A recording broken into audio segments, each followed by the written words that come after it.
Dans cette dernière partie du chapitre 4, on va définir les puissances électriques en courant alternatif sinusoïdal. Tout d'abord, on va définir la puissance instantanée. Pour cela, on considère un dipôle passif soumis à une tension U de T et parcouru par un courant I de T. La tension sinusoïdale U de T est écrite sous la forme U racine de 2 cosinus oméga T plus phi U, où U c'est la valeur efficace de la tension sinusoïdale U de T, et phi U c'est la phase à l'origine de cette tension.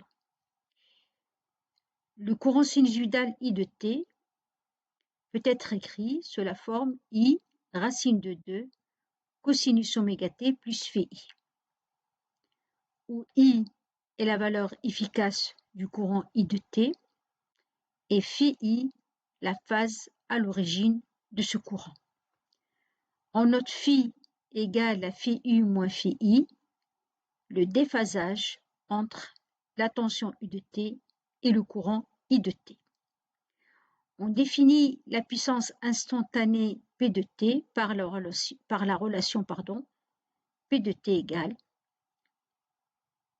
le produit de la tension instantanée par le courant I de T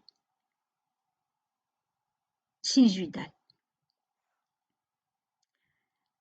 En remplaçant la tension sinusoïdale U de T et le courant sinusoïdal I de T par leurs expressions respectives, on trouve que P de T, c'est-à-dire la puissance instantanée, est constituée par deux termes, un terme constant égal à UI cosinus phi et un terme fluctuant dont la valeur moyenne est nulle.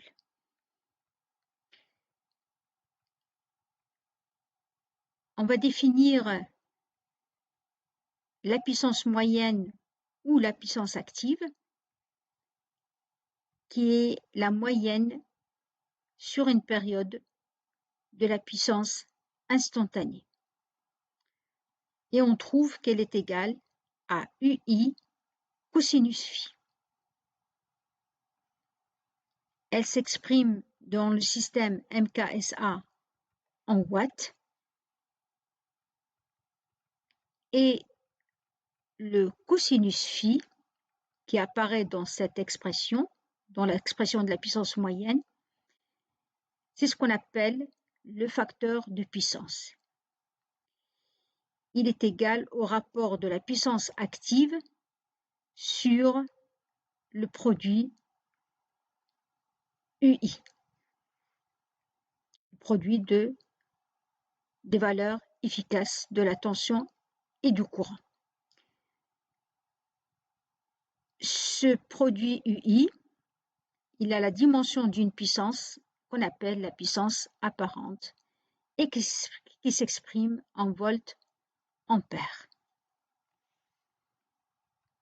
On définit aussi une puissance qu'on appelle la puissance réactive.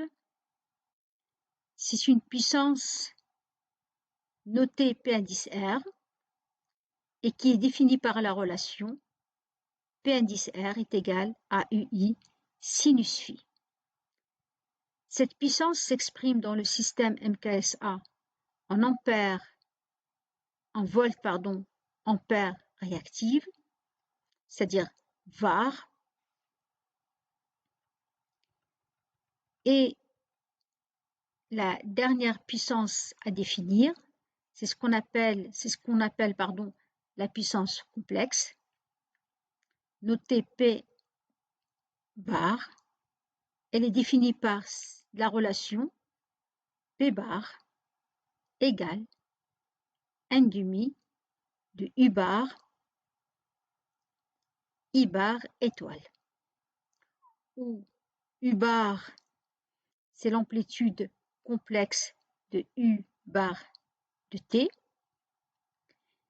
I bar, c'est l'amplitude complexe de I bar de T, et I bar étoile, c'est le conjugué de l'amplitude complexe I bar. On trouve que cette puissance complexe s'écrit UI cosinus phi plus J UI sin phi. Et dans cette expression de la puissance complexe, on retrouve les expressions de la puissance active et de la puissance réactive. En effet, UI cosinus phi n'est autre que la définition de la puissance active, et UI sinus phi est la définition de la puissance réactive. Donc, la puissance active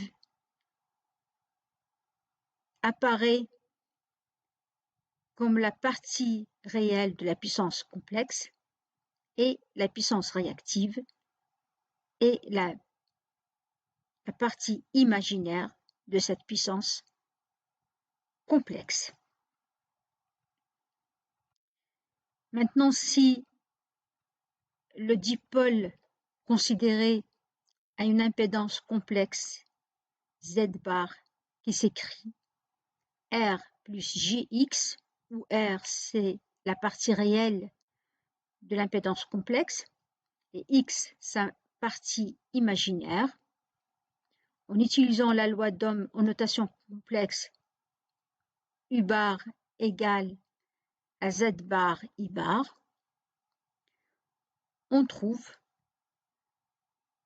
que la puissance complexe pour ce dipôle passif s'écrit RI au carré plus JXI au carré. En comparant avec l'expression de tout à l'heure, c'est-à-dire l'expression qu'on avait eue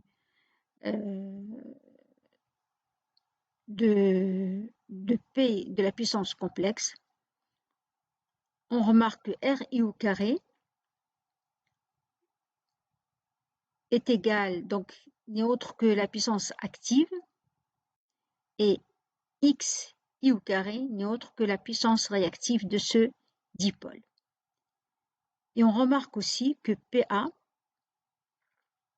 égale RI au carré est analogue à la puissance dissipée par effet Joule dans un conducteur ohmique de résistance R parcouru par un courant continu I.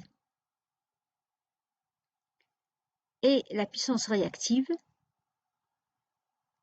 est égale à XI au carré avec X, c'est la partie imaginaire de l'impédance complexe du dipôle passif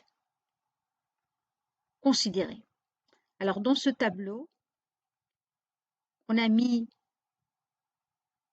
le cas de différents dipôles passifs élémentaires. Donc ici, c'est le cas où le dipôle passif est un conducteur ohmique de résistance R. Dans cette colonne, on a mis le cas d'un dipôle passif d'inductance L, et dans cette colonne, le cas d'un condensateur de capacité C.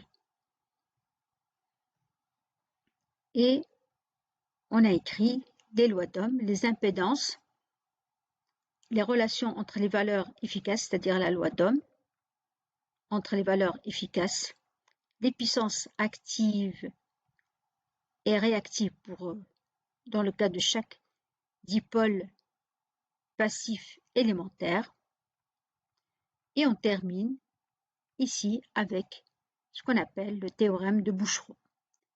Alors, qui s'énonce comme suit.